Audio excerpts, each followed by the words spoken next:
Hey guys, it's Faith. I've debated making this video for a while now, and it's not going to be like my normal videos, but I feel like it needs to be discussed, so here it is. I feel like I've been lied to. I recently started experiencing some health problems again, and I talked about some of my previous struggles with illness in my last video, but this is different. Last month or so, I realized I had a blood clot. I think that women hear blood clot and get really freaked out because it's a really severe side effect of hormonal birth control, which most women take. So I found out I had this blood clot in my leg. I had to go to the hospital and have it ultrasounded. I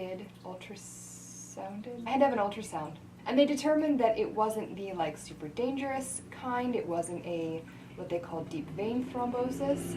It was a superficial thrombolysis, which is still a terrifying sounding word, but it just basically meant that it was under the skin and not in my vein, and it would reabsorb eventually. But fact remained, why did it happen? I think that was the day that I started kind of examining some of my choices in life. I have the Mirena IUD. I've had it for 5 years. It should have come out in January, but honestly, having it put in was one of the most painful experiences of my life, and I was not really looking to recreate that in any way, shape, or form. And at the time, in January, if you had asked me, I probably would have had it taken out and put right back in again. So I didn't have it changed in January like I should have, but if anything, that shouldn't have given me the blood clot because the hormones that are in the Mirena, and the Mirena is an IUD that does release hormones into your system, the hormone would have been lower, not higher. So basically no one could tell me why I got this blood clot, except that if I did, I might be sensitive to artificial hormones. Hey boo. So I probably shouldn't have it put in again. Okay, so that was the last month of my life. I've had the Mirena for 5 years, but I've been on some form of hormonal birth control for the last 15 years, if not maybe longer. So my personal story, and I think everyone has a different story, when I started my cycles, I was 13. They were a disaster. I would bleed for 10 days at a time. They were very heavy and very painful. I would throw up because of the cramping. I would pass out because of the blood loss. When I was 14, my doctor prescribed birth control to hopefully regulate my cycles. The brand I was put on was called Seasonal. It was a 3-month hormonal cycle, so basically you would take the pill itself for 3 months, and then you'd have a placebo week where you would get your period, so you'd only have a period 4 times a year. I did that for probably 2 whole years. And let me clarify, I never leveled out. Although yes, I would get a true period 4 times a year.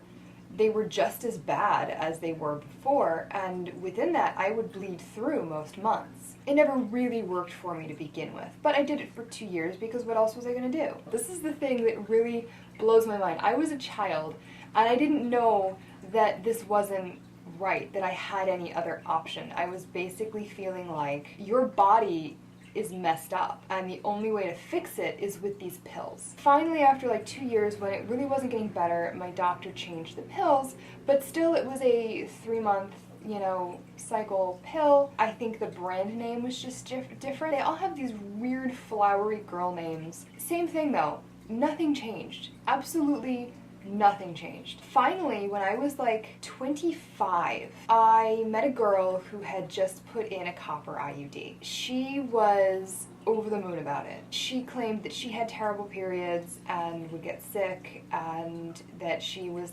basically suicidal with PMS. Definitely what they call premenstrual dysphoria disorder, which I think I also suffered from, but the solution to that was, well, here's an antidepressant to take during that time in your cycle. This girl had just gotten the IUD put in, and she was experiencing definitely some pushback with it. She was getting some really negative side effects, bleeding really severely, very, very ill. I met her in my cosmetology school, and she missed a lot of days because she had to recover from this procedure. I was like, well, if that's all she has to do is bleed really bad for like a week and then she's good forever, that sounds amazing. So I went to my doctor and was like, I want an IUD. She was like, you really want an IUD? Like, are you sure? You know that it can lead to problems later in life. And I was like, yeah, I want it. And she was like, okay, well, how about not? And how about you use the NuvaRing instead? So I started using the NuvaRing,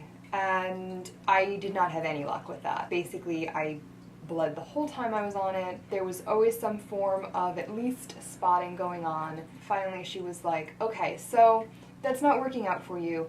There's this new IUD. It's not what your friend has. It's temporary, it's removable, it releases a hormone, it's the Mirena. Previously, only women who had children could get it, but now women who do not have children can also get it. The FDA approved it, whatever. I basically scheduled my appointment, my insurance covered it, I had it put in. Oh my god, that was the most painful experience of my life. And like, I'm not exaggerating, it was intense. I stupidly thought that I was going to be fine. I was going to drive there and have it put in and drive home and go on with my day. I had like big plans the next day. Oh boy, no. I immediately threw up when they inserted it because the pain was so intense, and I jumped, so my cervix also tore, which could have caused an infection. It did not, but I basically had to lay there in the office and like collect myself because I was sweating profusely. I was vomiting uncontrollably. It was awful, but I finally, like 2 hours later, pulled my stuff together and I got out of there, and I was sick for about a week. Like, I'm not talking just like crampy, like I was sick for at least a week. I bled for about 2 weeks, first like truly intensely bleeding, and then just spotting, and then that was it. I have not had a period in 5 years. And now, 5 years later, I'm sitting here going, what have I done? What have I done? And if you'd asked me even a year ago, I would have told you, I love this IUD. I absolutely love it. It is a life changer. It is the best. Go get it, go get it, go get it. And here's where the story starts to get a little bit messy. There are so many side effects to these things that seem like just parts of life.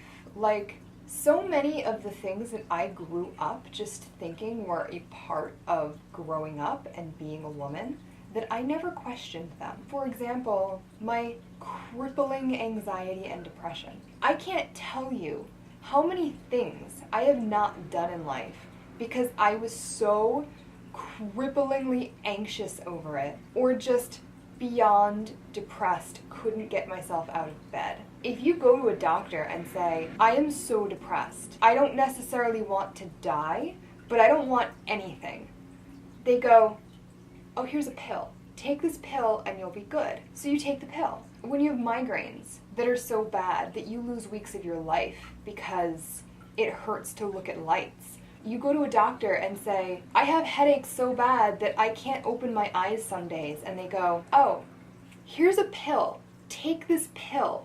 It'll be better. So you take the pill because you want them to go away. You look in the mirror one day and realize you have terrible cystic acne, which is also incredibly painful. You can't put your head down on a pillow at night because your face hurts. And the doctor goes, oh, here's a pill.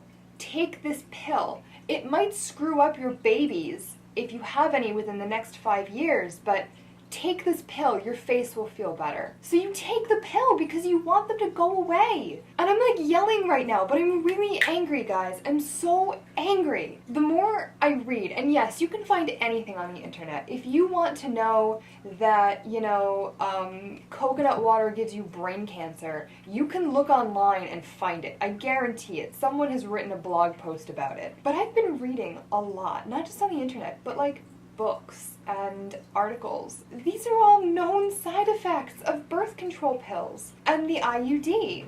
Why did no one tell me this? And sure, shame on me for not doing my homework. But you know what? Like, when someone tells you something is going to give you relief and you're desperate for it, you do it. If someone had told me when I was 13, hey, I know your periods are really bad now, but chances are your body just isn't used to those hormones yet, and it will level off. Here's some seeds. Eat these seeds for this number of days, eat these seeds for this number of days.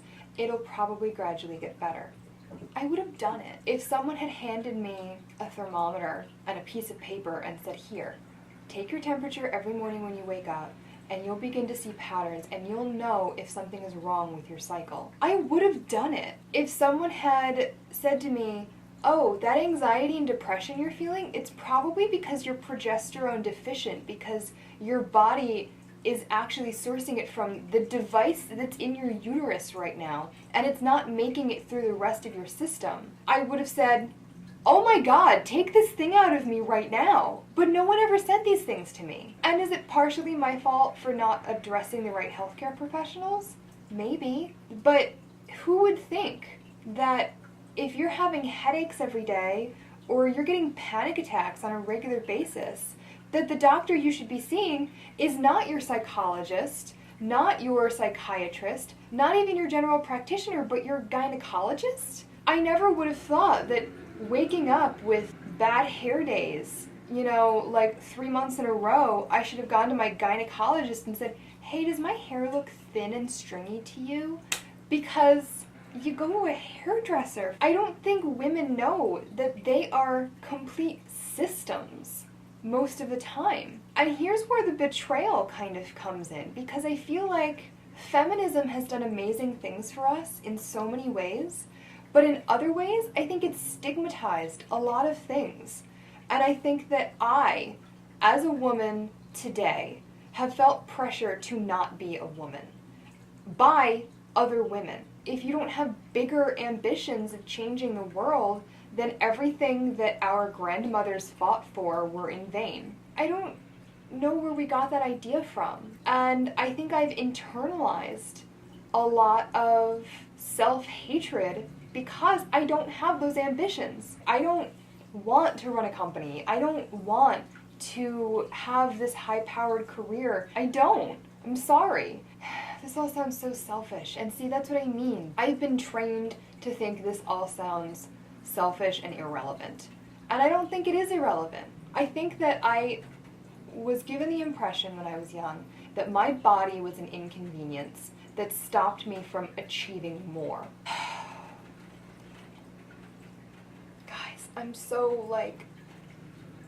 at this point, I've read so many books by women who said they shut down their bodies in order to have a career, only to find out years later that they had basically developed these terrible disorders because they weren't listening to their health and they weren't allowing their bodies to do what was naturally required. What are we doing? Why are we doing this to ourselves? I don't understand how this is more desirable. And birth control hormones affect every system in your body. It's insane. And I also kind of feel like I started it so young. I started taking that when I was still developing, when my body should have been getting used to developing its own source. I started giving it synthetics. And that really hurts to think about.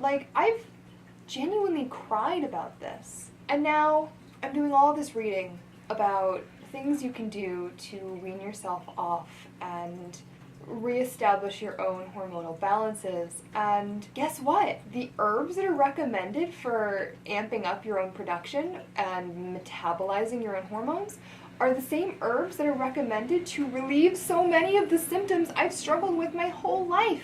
I was looking at Vitex berry, and Vitex berry is apparently a very intense herb, and you should only take it when it's absolutely necessary because it really ramps up progesterone production in the brain. Your own natural progesterone, but it amps production. So if you're progesterone deficient, it's a great, easy, quick way to kind of kickstart the production of it. Well, guess what I found an article on? Vitex berry and cystic acne. And then I was like, I wonder if it also assists with female hair loss. And guess what? It does.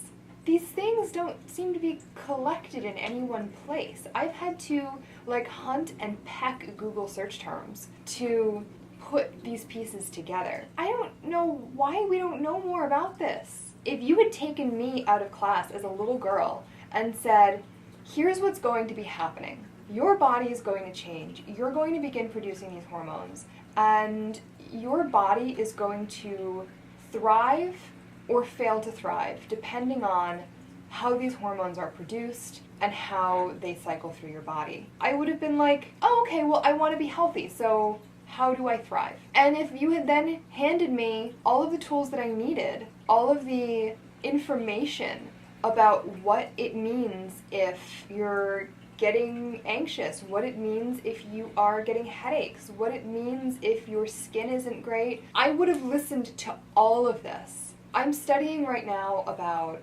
fertility awareness method and charting cycles. I don't know why we didn't learn this so much earlier. It makes so much sense that the symptoms our body gives us tells us exactly what we're doing in our cycle. As a child, I absolutely would have listened to that, and honestly, I would probably have been really excited to start charting. Even if I didn't have a cycle yet, I would have had like 2 years worth of like temperature charts before then. And you can disagree with all of this. I'm not telling you what to think. I'm just telling you what I'm thinking right now, because right now, this is all I'm thinking. This is just a cloud of thoughts swirling around my brain at all times. I'm pretty mad about it. I'm really upset. Long story short, I have an appointment to get my IUD removed at the end of the month.